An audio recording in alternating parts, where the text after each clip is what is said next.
40-year-old man moving back home. Well, it's hard out there. Don't you know it was hard out there when I went out there? Huh? Is there any witnesses in here? Back then, 40 years ago, when you left the house and your daddy said, okay, you're grown now, huh?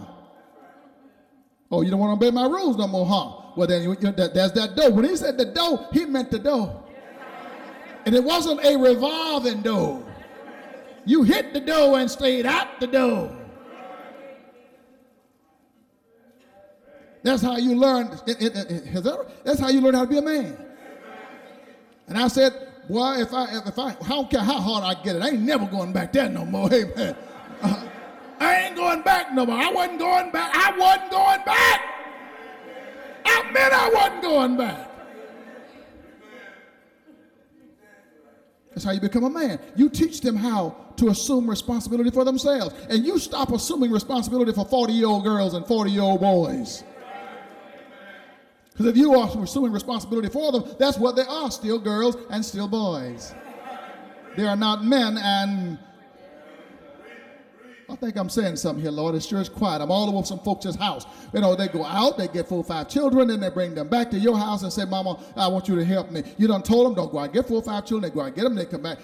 Amen. Then they expect you to babysit while they go out and get 3 or 4 more children. Amen. And then they want you to help take care of them other 3 or 4 more children. And you fill in all your SSI check, all your little income, trying to help buy diapers with children. Amen. You raised your children. You reared your children. You did for them. You sacrificed for them. See to it that your children do the same thing. I taught my daughter how to work. She worked jobs in the summer. I said, you never know when you might get a man instead of a husband. There is a difference between a man and a husband. The word husband in the Greek means man around the house.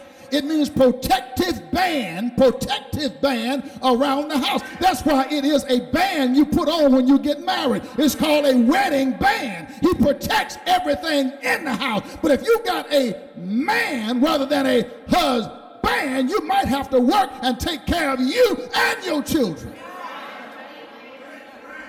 And if I'm dead and gone, you ain't scared of work.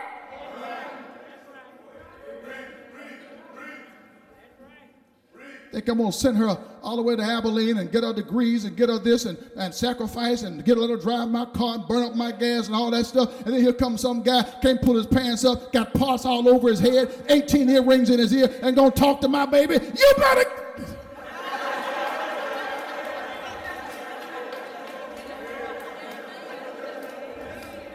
get to stepping.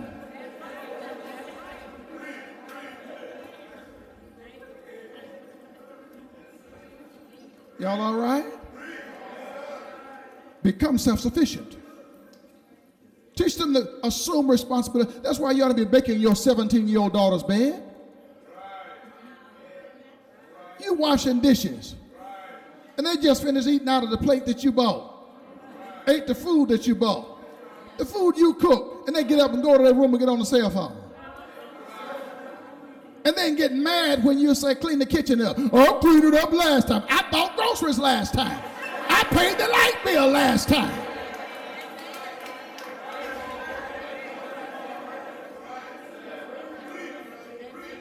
I'm going to have to quit because y'all still won't say, thank you, brother. I know you all right.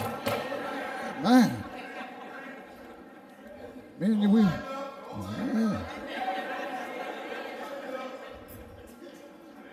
We have to teach responsibility to our children at an early age.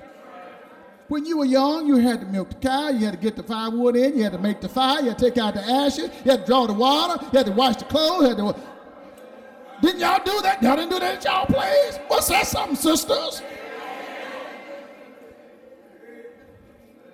I never had to do that myself. My father always, well, shame on you. That's why so many of the older generation are not afraid of work, because they were taught how to work. And my grandfather taught me, if it's worth doing, it's worth doing right. So if you didn't do it right the first time, he would just wait till you went to sleep and then make you get up in the middle of the night That's abuse. Nobody told him it was. But you sure learn how to do it right the next time. Are y'all still out there?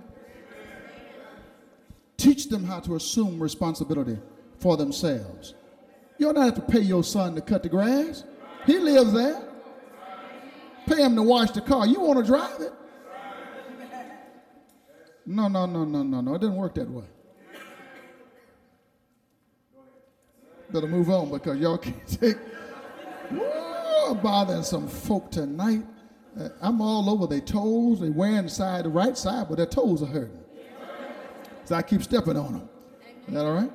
You got to teach them how to assume responsibility for themselves. More young folk would be out of jail if they knew how to work. They wouldn't go to jail. You want a new pair of tennis shoes? What's wrong with using your money sometime? Huh? Y'all all right? Let me tell you what I did one day. You know how kids, back to school time is coming. I'm going to share this and move to my second point. And they would always want, my children would always want the best stuff whenever they were going back to school. You know, they want all the fashionable stuff. Whatever they saw on TV, you know, whatever it was that was the end thing to go back, they wanted that. I didn't have the end thing money. Then the witnesses in here with me. I had Kmart money and Target money. But they wanted Macy's stuff. Now, how you going to deal with Kmart and Macy's? So you buy them a lot of stuff, you know, and they'd be unhappy. They'd be glad to get it, but be unhappy because it wasn't the right name on the inside. So one day, I said, it's time for me to teach them responsibility about what things cost. So I gave them, I think, a couple $100 a piece doing that back then. There was a lot of money. Oh, there you go. I said, oh, yeah, all that's yours. You can buy whatever you want for school, back to school. Took them out to the mall, and I wouldn't let their mama go with them. I said, sit on this bench right here with me. Y'all go shop. Oh, they took their little $200. They were so happy. They were running down through. They're going to get everything in that mall. Got over there, started looking at them prices. Oh, I didn't know it cost that much. You didn't look at no prices when I was buying.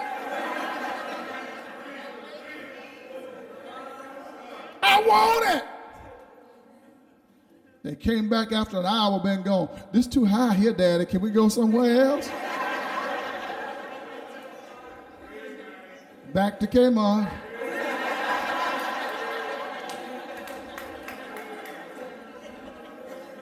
That's teaching them the value of $1.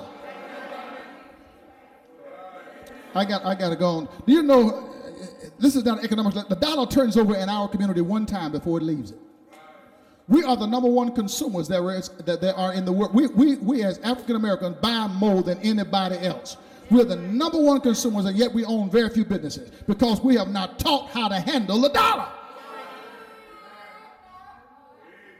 It is crying time when you know about that. Amen. We need to teach responsibility.